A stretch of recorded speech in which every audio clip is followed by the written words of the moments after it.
Hello and welcome to the Deep NBA podcast. My name's Sean and joining me as always is the one and only Dante Boffman. Mr. Boffman, man, how are we? Sean, it's great to be with you. Likewise. How are you? I'm good. I cracked the code from last week on the old coffee thing. Remember how I was tired, but I didn't know if it was because I had too much or too little. It was too little. Yeah. I've now figured out I have to drink multiple coffees. Otherwise, my brain's just like, we are not at a baseline. Yeah, I'm on 2 a day at the moment. Yeah. Got to get those numbers up. Oh, man. Me and the numbers, we're up. Yeah, it's probably too much, especially because I did try, after I finished my degree 2 months ago, I was obviously in the final stages of that degree, was like relying heavily on coffee, like 2 or 3 a day, and I was like, all right, now I'm drawing a line in the sand, putting my foot down. I'm just going to have 1 a day, and for about 2 weeks I was absolutely succeeding. And then I just slipped into it. Get a coffee on the way into work, get a coffee on my afternoon break, and then all of a sudden I'm conditioned and I need it. Yeah, I mean, it's pretty easy for me because whenever I go into the office, just free coffees and you can just chuck them into the fucking syringe and just have yourself on a drip for 8 hours and it just works. But yeah, it must be pretty rough if you're looking at your budget and it's $5,000 a year just for fucking bean juice. Yeah, but at the same time, like, life's there to be lived. It's kind of why I'm against like budgeting too hard, because if you want to drink a coffee, you should be able to drink a coffee. I mean, obviously within reason, but. Life's there to be lived. On my budget, I have a column, or as a row. Yeah, it's a row called Uber Eats and a row called Saturday Nights. You have a budget? Yeah. Fuck. And I'll send you a link. The Australian government made like a template that you just literally just go phone, Netflix, and it's a way to look at things. I don't know if I want to look at things through. Yeah, it's pretty grim. Prism. It's pretty grim. Once you tally all up your fucking bills, you're, oh my god, what a mature conversation we're having. But you go, oh, maybe I don't need Pokemon cards that cost more than $20. I gotta figure out how much my bills even are. I don't even know how much my bills are. Yeah, I don't know how much anything is. Baby steps. I just pay it as it comes along. Yeah, that's chaos. Yeah, but it's organised chaos, and it's also kind of like what I don't know won't hurt me, or like willful ignorance. Well, if you've come this far, then it probably works. I mean, like, yeah, it maybe doesn't work. Well, but we need a bigger sample size. We do need a bigger sample size, yeah. Come back in 5 years, but I've just never made enough money where it makes sense to even budget. Yeah. But you had a netball story, I believe. Would you like to share with the group? Wow. Tick that one off in the run sheet. Netball story. Well, a few weeks ago, 2 weeks ago to be exact, netball on a Wednesday night, as per, and I'm in a team with, among other people, friend of the pod, Les, and we played juniors basketball together from approximately 2011 to 2015. And also played, like every weekend we're playing together at school, lunchtime. So we kind of have very good synergy. Just basketball, netball, doesn't matter. We understand what the other is trying to do. It's really wonderful. Yeah, it's kind of like a Stockton and Malone type. I was just going to say a Stockton Malone, but none of the personal life. Yeah. Maybe more like a Steve Nash and Amari Stoudemire, but none of Amari Stoudemire's personal life. Maybe just like our own thing, anyway, because we can be far less problematic than any NBA players. Anyway, a couple of weeks ago, we couldn't get going. Like, I was playing goal defense. I usually will play in the mid-court or in attack. I was playing goal defense because we needed someone back there. And that kind of limits my ability to pass to him. But nonetheless, like, still trying like some early hit-aheads, still trying some lobs, him sealing off the baseline and me just kind of floating in there. We really couldn't get on the same page playing. And then there was a moment in the game, like late in the game. It was like reasonably close game. And I've just flown from one side of the court to the other to like knock a ball out of bounds. And I've kind of come over and like leaped and like swatted it out of bounds. Obviously the other team gets the ball back, but it was a good looking play. And then he has the nerve to trot over to me and he yells out, "We've got the numbers. try and tap it back in. And I was like, okay. And then a few plays later, when there was like a bit of a lull, I kind of like walked over to him and I was like, try and tap it back in.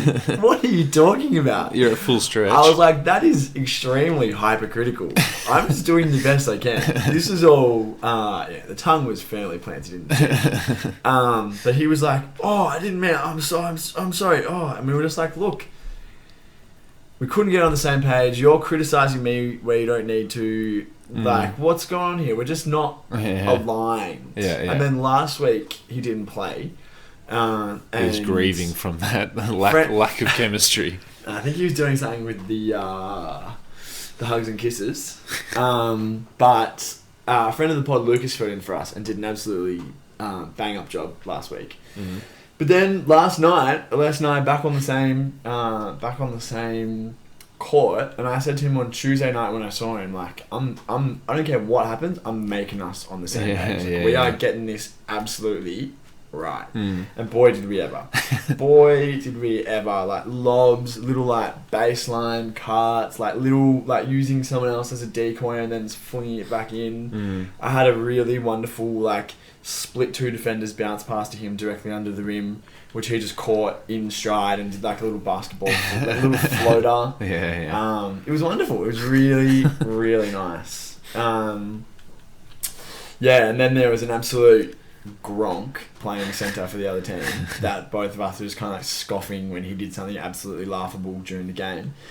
And then we caught up after and had a little powwow about how much of a Gronk that guy was and how nice it is to be back on the same page. So, Les, if you're listening, this one's for you, brother.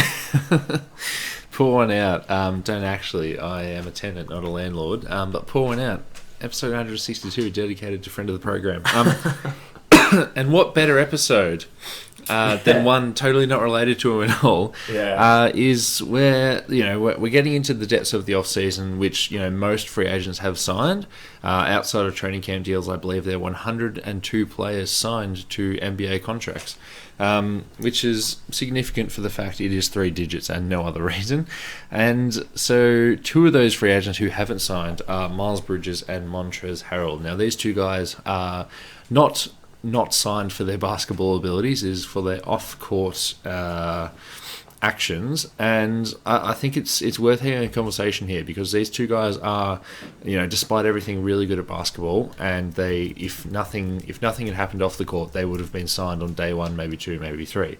So these dudes are not going to play basketball, it's looking like, and because of that, the Charlotte Hornets, which unluckily for them, these 2 players just happen to be on their roster, but the Charlotte Hornets are going to be missing out on 2 sizable chunks of talent. And so let's just have a chat about it, talk about, what's the historical precedent here, what's been going on, what's going to happen to them moving forwards, and do you want to kick us off? Well, I think to kick things off with the Miles Bridges case, and I mean that in a broader sense, not his legal case, which we will get to. I don't think there is a historical precedent for a player who was A, a free agent, and B, in line for a big payday, a huge payday. Like Miles Bridges was probably going to be clocking in at 100 mil, like at a minimum, yeah. Whether that's over 4 or 5 seasons, he's around about that level of player, and considering Charlotte's dearth of other options and his relative youth, either they or another team would have dropped the bag for him. Obviously, we've said this before, but it seems pretty obvious that he did it. So he's been accused of felony domestic violence. Obviously, felony is the really bad one where you can go to prison. And looking at the photos that his partner, or I don't know if they're still together, his partner or ex-partner had uploaded on social media, is absolutely horrific, and her face is just battered and bruised. Seems quite obvious that he's done this. So he could really go to prison, and hopefully he does go to prison for a long time. Hopefully he sees the rest of his 20s out in a cell, because that's what a person like that deserves. And obviously that's not the first time that's happened, because his partner has said it's not the first time. And if he is allowed to remain out in the world, it probably won't be the last time that happens either, because this sort of stuff tends to be like behavioural rather than like, oh, it was a one-time thing, I just absolutely smashed the mother of my child's face in, won't happen again. Like, that's kind of not how that exists in the world. So hopefully he goes to prison. So for the 3 charges of domestic abuse, to which, you know, we should say that he has pleaded not guilty to, the maximum jail time is just over 11 years. I think it was 11 years and 8 months. I don't know the American legal system, and I don't know, honestly, the Australian legal system to know what would happen if it's one charge or 2 charge or 3 charge. But if he's done it, and if he goes to jail because he has done it, then he's definitely going to miss some time on the basketball court. And on a basketball point of view, I think there's... Well, let's just talk in a broader sense. There's 3 possible outcomes which could happen here. The first one is he's found guilty and he goes to jail, and there is no...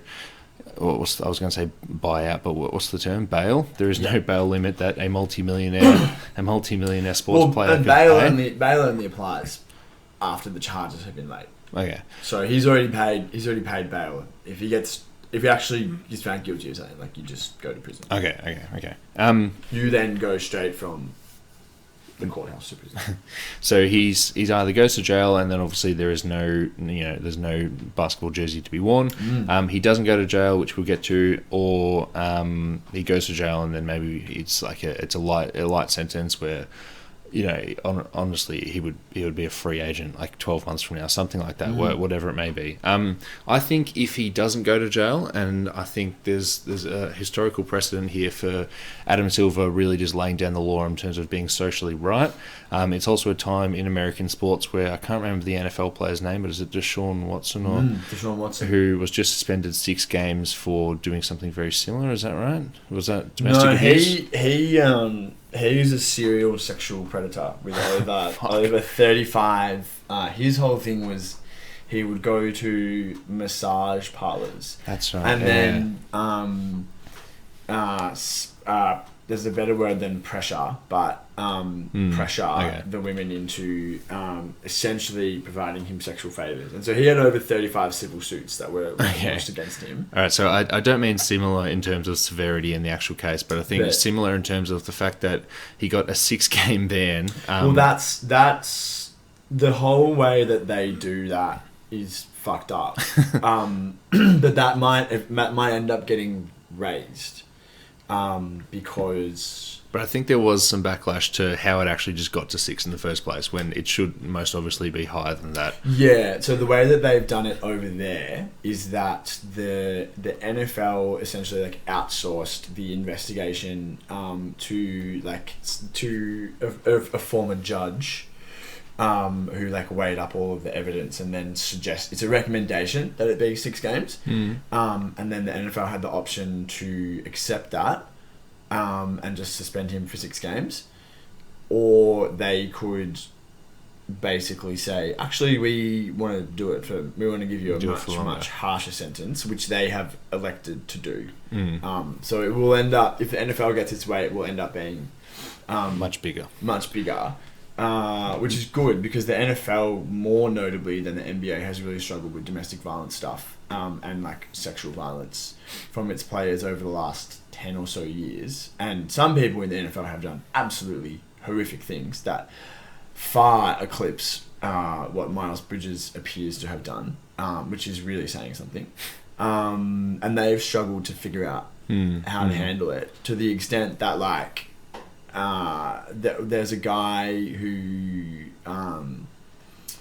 a receiver who plays in the NFL who like over the course of like 3 or 4 years got suspended for like 25 games, and they play 16 games a season, so he's getting suspended for half the season every season for drug offences, because he just was repeatedly smoking pot and was in and out of rehab for smoking pot. And you know, Deshaun Watson's was recommended to get 6 games for that. So it's completely disproportionate. Yeah. But that's a tangent. Okay, cool. So going back to my point about Adam Silver, like I think one of the benefits of following the sport that we do is that Adam Silver has, I think, done the right thing when it comes to every social justice issue that's come across his desk.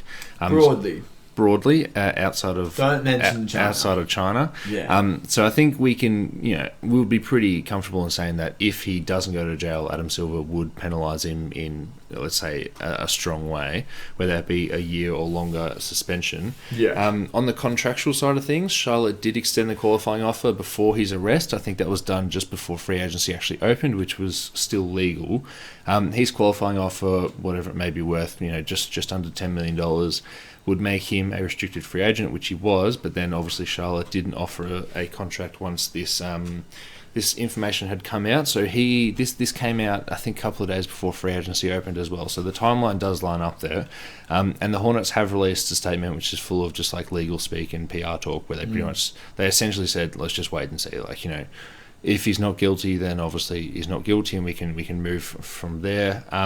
But despite all that, they haven't pulled qualifying offer, so I have no idea what the ramifications are there for the cap. Obviously, we're speaking very much about the basketball point of view, which isn't the biggest point of view in this case at all. So I don't know whether there's so many random figures I'm putting out there in terms of jail time or whatever. But there is no contract offered, and as far as we know, since he hasn't been found guilty, all 30 teams could offer him a contract. Yeah. Realistically, there are 3 broad avenues. Outcomes. Yeah. One is that he just goes to prison for a long time, and this is all moot because he's in prison. One is that he is found not guilty on all charges and he's released, and then that spurns a whole lot of ethical questions about what team's going to do. But he can then, in theory, accept the qualifying offer and negotiate either with Charlotte or another team, and Charlotte will retain match rights, as is their right as the team that has him on a restricted contract. The one that really is the most nebulous and probably the most likely outcome is that he maybe goes to jail for a little while. Let's just say the number that you threw out, a year.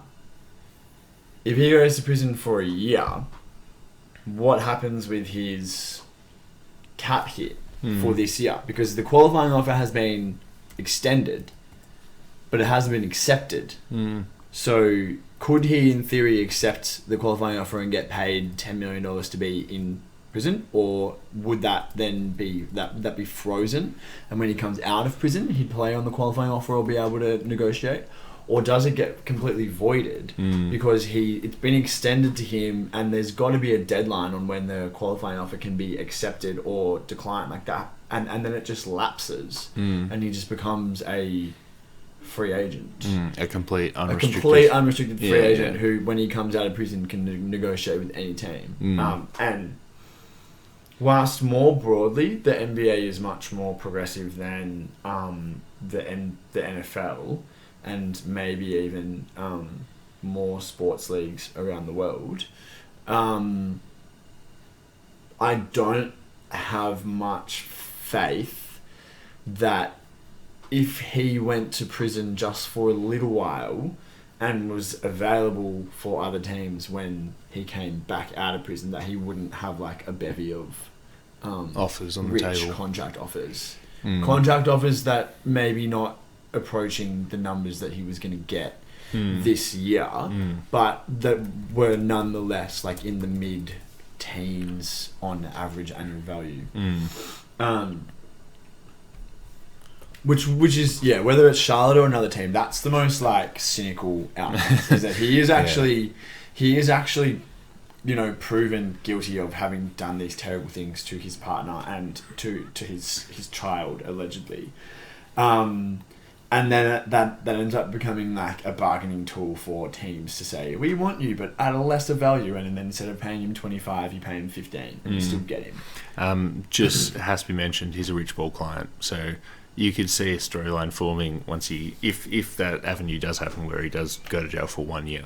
1 year also is like a completely arbitrary number that we're just like throwing out just as a hypothetical, and that kind of evaporates if he goes to prison for 3 years, because at that point, like, his career's over. He's 27 and he hasn't played basketball in 3 years. Like, he obviously would get another contract, but it would be like probably like a minimum contract at that point. All right, let's move on. We'll talk about the implications for Charlotte in a minute, but the other player that's a Charlotte Hornets free agent, unrestricted this time, also a clutch client, is Montrez Harrell, who was pulled over in May with, quote, 3 pounds of vacuum-sealed weed. You know, they didn't use that term, but...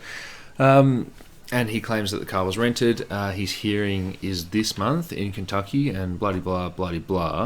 The maximum sentence for that, I've actually found out the information here, is that in Kentucky it could be 1 to 5 years in prison, plus a fine of up to $10,000. And while this is still a crime, it is much lesser than the crime that Miles Bridges has committed, thus the lower penalty. I'm just spitballing with no proof and no ammunition behind me, but I'm going to assume he doesn't go to prison. Again, millionaire sports person. I'm sure if you're a judge, lawyer, if you're a judge in Kentucky, you would lick your lips just by looking at his salary the year prior. But what do you think this means for Trez's career? Well, I don't think that it actually has any like long-standing ramifications, because the NBA is very lenient on the smoking of bud anyway, because they just like don't test for it since the bubble. And even before, like, you know, like, when was the last time that someone in the NBA got suspended for smoking bud? Was it Larry Sanders? Yeah, which would have been what, like 6 years ago. I mean, like, literally look at Tyreek Evans' team photo. Actually, it was Tyreek Evans, wasn't it? Was it? Yeah, he missed a year. He's suspended because was that for bud? Yeah, you had to. The rule was you get 3 strikes. Yeah. Well, he's obviously blazed in his fucking team photo. Brandon Tiny Beast Ingram, who we discussed in depth, must be on 2 strikes. Yeah, I mean, like, he obviously is a huge pothead.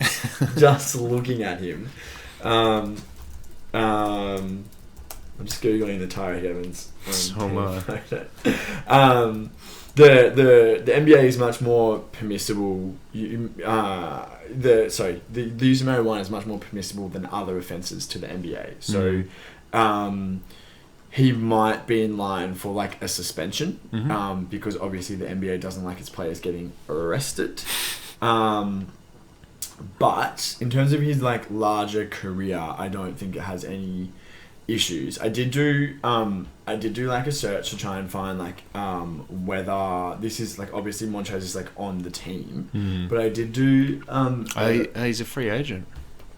I thought he was okay. I didn't realize that. I thought that he had one more. No, he's a free agent because he signed the 1+1 with the Lakers right after the Clippers. And that was he opted in or re-signed at 1 year and then went to Washington. Well, I had a look at some other historical precedent of players who had committed like similar level of offences in the offseason whilst they were free agents. Alex Caruso, a few years ago, got arrested for marijuana possession in Texas, and he still plays in the league. Nick Young had a similar offence.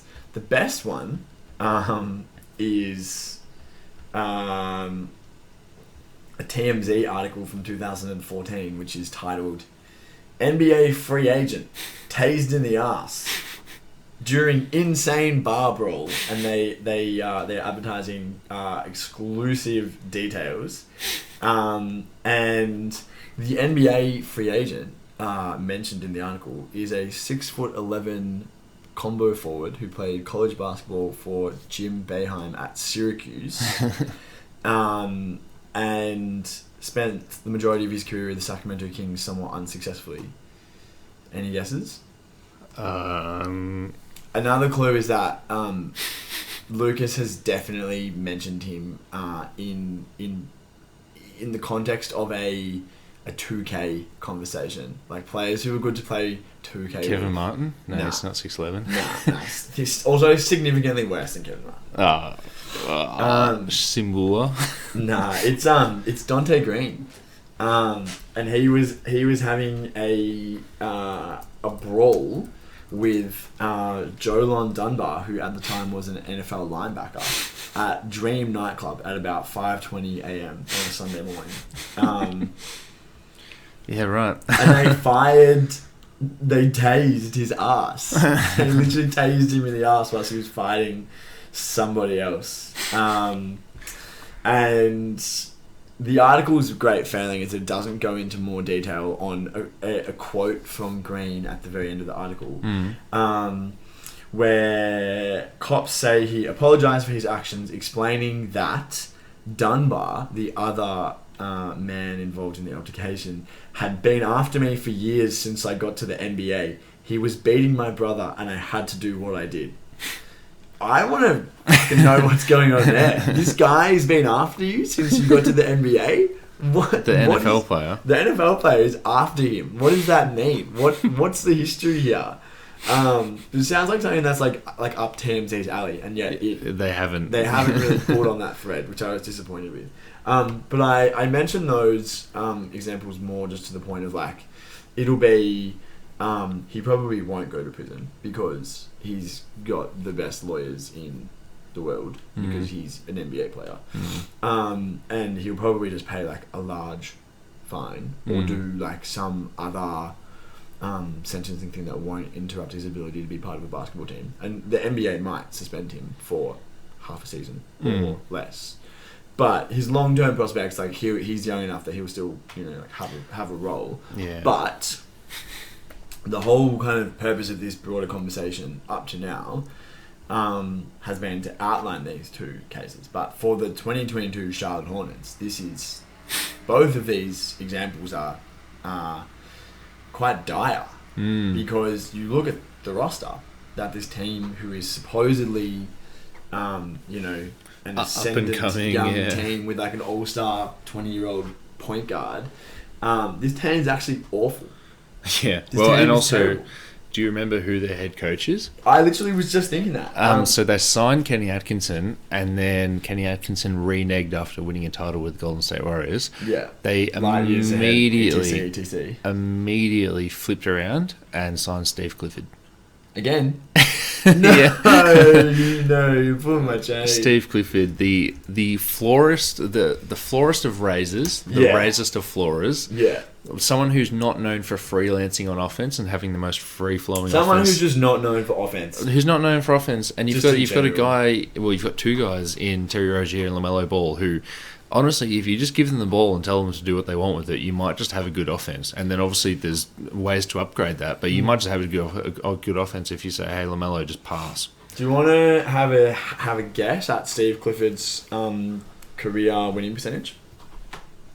He's coached 8 NBA seasons with 47. 47, not bad. It's 46. Whoa. Now, in terms of... Hang on, can I just say, he probably made the playoffs with negative records while coaching.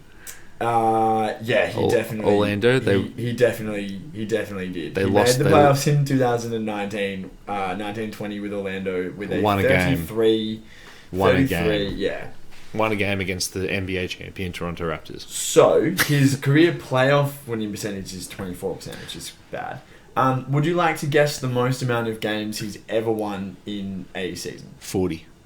Nah, come on. Oh, really? What do you mean, like Vucevic years? No, the Big Al Kemba Walker. They won 48. That's exactly it. Bang on 48. Fuck, I'm so good. 48 and 34 in 2015-16. Yeah, the Big L resurgence. And then he got a contract, and where did he go? Yeah, he literally... All-star. Was All-NBA. All-NBA. Let me fact-check myself, but he was All-NBA. That was such a fun team in 2K. Yeah. Let me just... Ooh. You just talk amongst yourselves. Yeah, no worries. Hey, Tiger. No, I'm almost certain that he was All-NBA in 2015 and 16, which is crazy to think about. That middle of the teens era had some, like, before you kind of got, like... Warriors. Before you got Gobert making it every year, before Jokic, Embiid... There's, like, Marcus Giannis, Gasol. AD. There's, like, literally, like, Marcus Gasol, DeAndre Jordan. Noah, DeAndre Jordan. DeAndre Jordan made All-NBA first team once. Yeah. And, like Kawhi, KD, and LeBron are duking out for 3 spots. Or 2 spots. The depth... The deep 2. God, that's a mouthful. Anyways, I'm Marco, co-host of the Hey, Daniel Gafford, what's the name of our podcast? The JVG NBA Tribute Show. Wow, I can't believe it's that easy. Thanks, Gaff. You probably know us as 2 members of the 4-Man Weave plus Marco, but we know you as our next listener. Well said, Lucas. I gotta ask, how do we differ from the Pack of Basketball podcasts? It's a great question, Marco. You see, on our basketball podcast, we have 2 male co-hosts. Wow, truly groundbreaking. After this episode, stay on your favourite podcasting app and give us a spin. Was it that year or was it a different year that he was all... I swear to God he was all NBA. If you... Nah, he wasn't. Anyway. So, yeah, go on. So, Steve Clifford... No, he was! He was? 2013-14, all NBA. Is that with Boston or was that with Kemba? Oh, no, it was his first year in Charlotte. Yeah. He put up 22 points, 11 boards, 2 combined stocks, and shot 50% from the field, which is actually quite bad, and 51% from 2. Which is also quite bad. Al, you're 7 foot. You also weigh 280 Yeah, he's bigger pounds. than everyone. Yeah, anyway, Al Jefferson, like, low-key some big seasons. But yeah, so the Charlotte Hornets have hired the floor raiser that they're comfortable with in getting rid of James Brager. Better the devil you know in Charlotte. Yeah, which is so unfortunate because LaMelo is such a great freelancing player and he's a guy that, you know, could drag this team into relevance. But as it stands, this team were they the 9th seed or the 10th seed, whatever it was, they lost in the play-in, couldn't make the playoffs for the 2nd year in a row. I wrote an article right after their season concluded saying the Charlotte Hornets need more than a jersey change, obviously coming from the fact that LaMelo will change his jersey number to whatever it may be.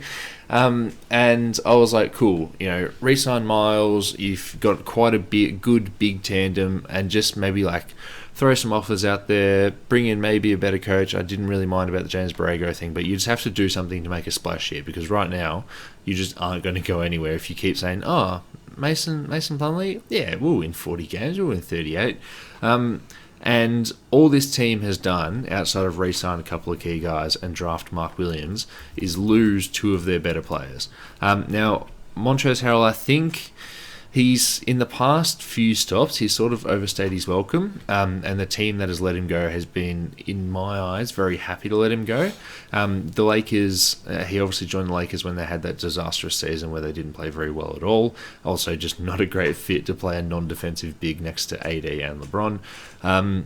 With the Wizards, he was part of that Wizards team that had shocking chemistry and issues abundant. And then with the Charlotte team, it's just... There were no reports that he was having a bad time, but I just feel at Emmy Waters that, you know, they're very happy just to say, oh no, he's been arrested, oh, he's not going to jail. Well, we just don't want that on our franchise. We're just going to let him walk in free agency. And obviously he's been a free agent before. In fact, the last 2 seasons, he's tried to get a long-term multi-year offer or something, just some secure money, and he hasn't been able to do it. The only reason he got that big MLE contract from the Lakers because he was a Clutch client, and obviously Clutch runs the Lakers. So I think Charlotte might use this as a bit of a scapegoat to not re-sign Montrez Harrell, and that might be fine because they have actually a fine big rotation. Well, fine is a word for it. Fine is the word for it. Yeah. They've got Mason Plumlee, Mark Williams, who they drafted 15th, and prospects that I'm using that so nicely, but prospects in Kai Jones and Nick Richards. Feel free to not call them prospects because they weren't good in summer league. Yeah, but also, I mean, like, Montrez would on this team and with a Steve Clifford coach would have spent time playing the 4. Like, that's just a fact. So if you expand that, their big rotation to including the 4s as well, PJ Washington and Jalen McDaniels. PJ Washington's definitely an NBA starter. Yeah. That's 100% true. He's your 4th or 5th starter, but he is. I'm stopping it there. Yeah. That's all I'm going to say. Yeah. Jalen McDaniels is not yet an NBA starter. So between all of their 5 bigs, they have one starting caliber player. And then Gordon Hayward profiles as the second best player on this team. Gordon Hayward, he of the repeatedly breaking down body as he gets older and older. And, his time in Charlotte has been moderately successful. But when he plays. He's played 44 and 49 games in the last 2 seasons. Obviously, one of those was... the COVID shortened. It was the COVID shortened season. But that's not really very good. And then the backcourt is LaMelo Ball, who was an all-star in the East, but would not have been an all-star in the West. Also very young. Yeah, no, extremely young. But LaMelo is not a blue chip this guy is ready to single-handedly. He's not a young Dame or a young Steph, where it's this guy is ready to drag his team to 45 wins just by being there. I don't view LaMelo that way. And then it's Terry Rozier, who has his flaws, is so appropriately paid at 18 mil. But Terry Rozier is not a top 16 not at all guard in the league, or starting point guard on a championship team. He might be like Peyton Pritchard, that sort of role coming off the bench. Exactly, and he's getting paid way more than Peyton Pritchard, which is fine. He deserves the money that he's getting for the role that he's playing on this team. It's just that for the team to be better, his role would need to be minimized and minutes allotted other way. Exactly exactly like you just said. This team doesn't have any talent, and their prospects, like you mentioned before, they drafted Mark Williams 15th overall after let's stay positive. After being part of the draft day rigmarole fuck around that involved New York and Detroit as well. They ended up with Mark Williams, and then they've got Cody Martin, who's also 26 or 27, despite being in his 3rd year, and he just got paid. Jalen McDaniels, who you already said isn't very good at basketball.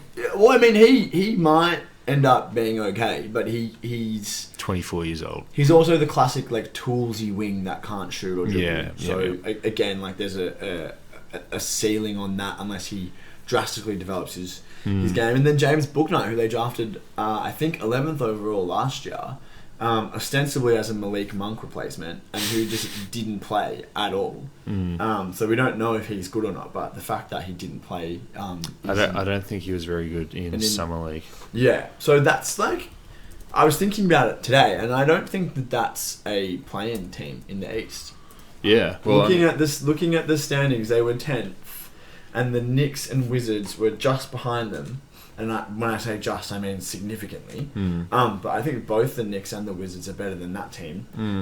And the bottom 3 teams in the East will be trying to lose. And I don't see any other teams in the top 10 in the East falling down and out of the 10 necessarily. Yeah, look, I'll correct myself and say James Bouknight didn't play a single game in Summer League because he was injured. But yeah, it's super grim because as soon as you say, okay, well, we're not going to be one of the 10 best teams in fucking out of 15, then you go, all right, well, let's look to the other way. Can we tank? Maybe just get a really good draft pick. It's going to be a good draft coming up. Maybe we can rebuild. We've got LaMelo, who could fit with any player on the planet. What if you give him a 7-foot French dude? But then you're like, okay, you've just hired a floor-raising coach. You're paying Gordon Hayward $40 million, being 30 plus the 10 that you waived Nick Batum on, waived and stretched him. You've got all these centres who might just be the 20th to 40th best centres in the league. LaMelo Ball, I think you roll him out there, like I said before, and your offense will be fine. And I think if you put the right pieces around him, your offense could be excellent. He's just one of those players. So no, they're not gonna tank better than the tanking teams, and they're not gonna win enough games to win games. And their second best player might be in jail for a decade. And it's extremely grim. And I think even if none of this Bridges stuff happened, I think they would still be a worse team than the Knicks and the Wizards, who should be able to leapfrog them. And it's just not looking good for the Charlotte Hornets at the moment. And and just this Bridges thing is obviously terrible and just compounds their issues, because they're so thin that a player who shot really well for the first third/half of the season and was a favourite for most improved player before falling graciously back to earth. He didn't just shoot 10% from the floor. He just shot like a normal person, and his averages went down. You're arresting a max contract on a dude who's not worth a max contract, and now he's not even a thing anymore. So it's like, would you say this is the most grim situation in the NBA? And I feel like we had this chat when we started the podcast a couple of years ago. Possibly. Do you remember us calling Charlotte the most grim destination before they drafted LaMelo? When they just had Terry Rozier and they were one of the worst teams in the whole entire world, you and I were like, this is impossible. And I don't know that I think it's... Yeah. That or Portland, maybe. I mean, I'm pretty down on Portland. At least they've got a dude who's made an All-NBA team, and like they added Jeremy Grant. Yeah, I still am incredibly down in that whole situation. I'm higher on Dame than you are. But Shaedon Sharpe might be a better prospect than anyone in Charlotte could even dream of being. Might be, but he also didn't play hasn't college. played. Yeah, he hasn't played since he was like 15 years old. Yeah, exactly. He hasn't played since he was playing against someone who literally had to go to biology straight after the game. Yeah, it probably is the most grim situation in the league. And I mean, if they had just spent a lot of money on Bridges, that would be okay in the sense that, like, whilst his numbers last season were buoyed by the fact that he spent the first 30 games scoring 28 points a game, and people were like, whoa. He ended up averaging, around 20 and 8, which is, fine for your second best player. He probably would have done something similar, but I agree with you on the idea that would not necessarily have propelled him into the stratosphere, what's the lower level of the atmosphere? Would not have propelled them to the level of a team like cloud cover, like Atlanta. Yeah. Next year would be better than Charlotte, and Cleveland, who ended up finishing just in front of them, would have been better. Will be better next year. They wouldn't catch anyone. But also, I don't know. I specifically with the Bridges stuff, I think about this sometimes. In terms of Bridges, what he's done, what he's allegedly done, is so horrendous. And as I mentioned before, these are genuinely not things that it's like, whoa, that was a complete accident, that's a complete aberration, I can't believe that he would do that. Probably who Bridges is. He's a misogynistic and violent person. And I just wonder, what are the vibes within the team, more generally? Is that an outlier, that kind of behaviour? It's probably not an outlier around the league because, men, particularly both wealthy and powerful men, who can get what they want when they want, essentially, through prestige or money, you can see how they might develop attitudes like that. But I wonder whether for the team there will be an addition by subtraction that he's a bad apple inside the team, and it's whoa, this guy was a bit fucked, and now he might be going to prison, and we can kind of establish a healthier team culture, and maybe that will have benefits.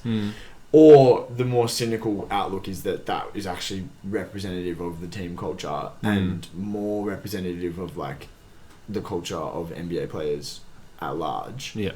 But it's something that I think about from time to time. I get that point, and to mention Portland again, remember when they were tanking and they had Damian Lillard and they said, hey Dame, buy into the tank, we're going to get the greatest players to be around you, just wait a couple of seasons. And he goes, yeah, awesome, let's tank, right? And they had Mo Harkless, and Yusuf Nurkic was getting a chance. Sorry, they had Mason Plumlee at the time, they traded him for Yusuf Nurkic, but they had all these dudes that were just weren't proven outside of Dame, and they said we're going to be bad, and then Dame is, you can objectively say he's a good leader and a really good guy, and he just brought that team up. They just found value out of absolutely nowhere, like El Farouk Aminu broke out that year. All these guys that had just never proven anything. CJ won Most Improved Player.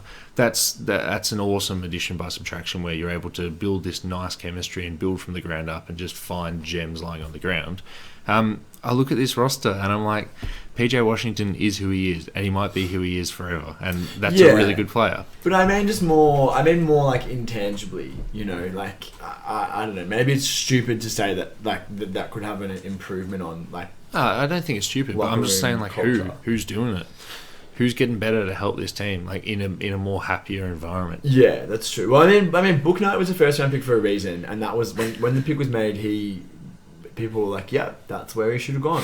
Like 11 sounds fine. And Mark Williams wasn't necessarily being talked about as like a 15th overall pick, but he was being talked about as a first round pick. So maybe they justify their draft pedigree and like break out. But I mean, early returns, at least on Book Night, are not promising. And like I said before, I don't view LaMelo as the kind of like incandescent, like absolute comet that's going to take everyone along with him. At least not yet, anyway. Like you would rather Darius Garland there or other young point guards. Yeah, maybe Garland. I'm thinking more like I'd rather Cade. Or Mobley, like another like first or second year player. I'd rather Ant.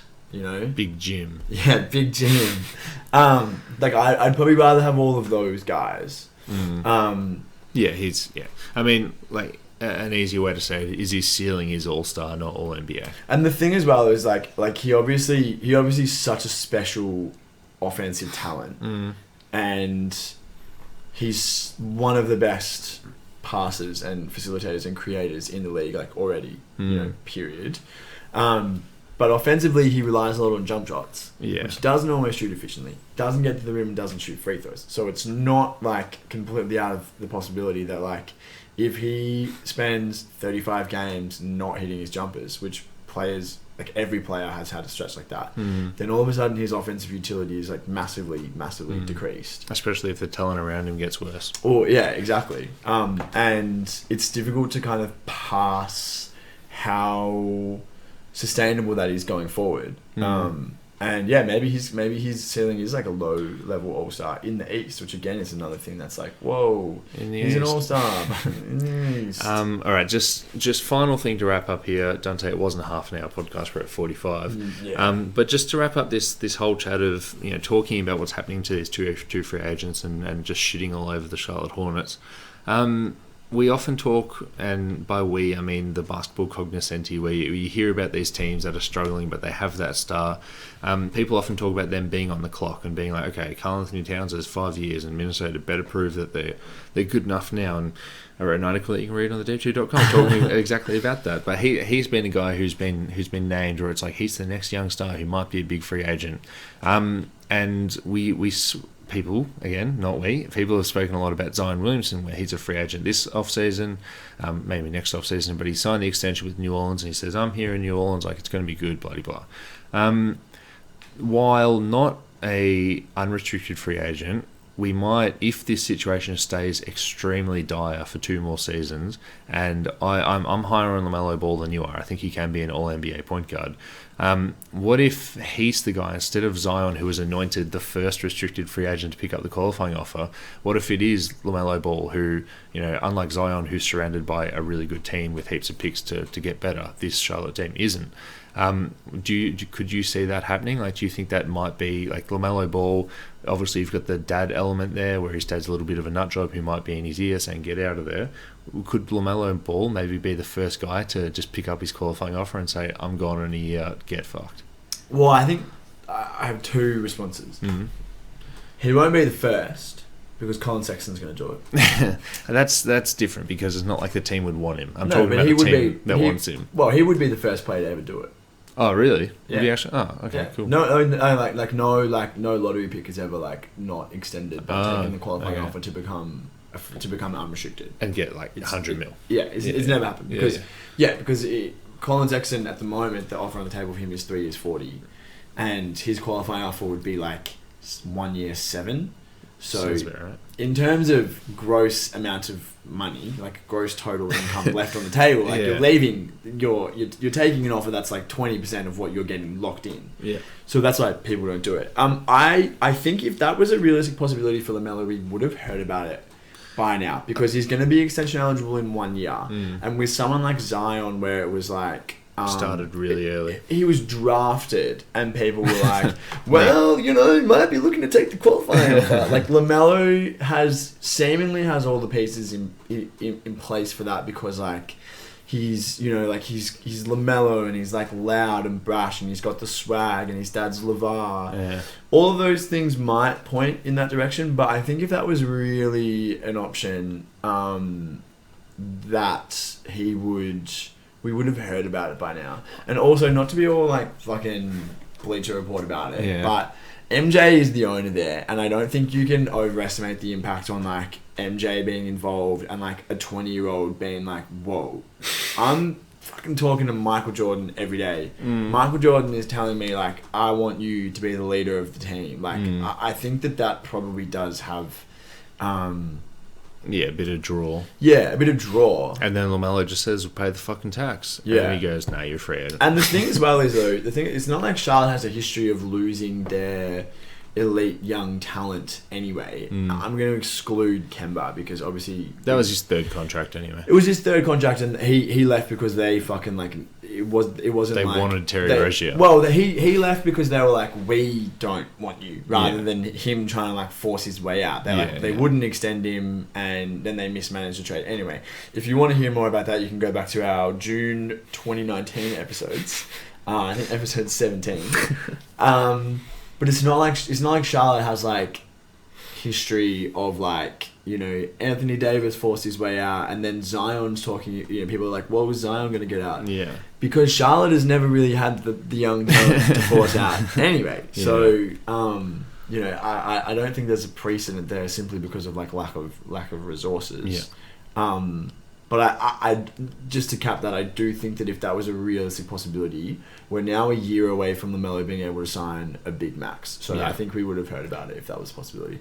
Saying that, like, if they win 15 games this season and it's a fucking clusterfuck, maybe that changes things. I'll agree to disagree, because I think we are still a little bit shell-shocked and just unsure of what's going to happen. Like, you and I just had a chat about Miles Bridges and Montrez, where it's like, what is going to happen? Like, is he actually going to go to jail? Is this the end of his career? And then all of a sudden, while you and I don't love the Miles Bridges being your second best player on a championship team, all of a sudden, instead of looking at it, scrolling through 2K on your My Leagues, being like, oh yeah, they've got these two up-and-coming players, all of a sudden it's like, oh, they've actually got nobody outside of LaMelo. So I think the noise, if it does exist and will start, it will start once they start losing games. So right now it's just everything's so much up in the air, but once we get some more concrete answers, I think it's something to keep an eye on. And shout out to you, listener, for reaching episode 51 of a mid off-season podcast, because we could be onto something here, Dundee. I sort of think I've just fucking found the hot take before it's happened.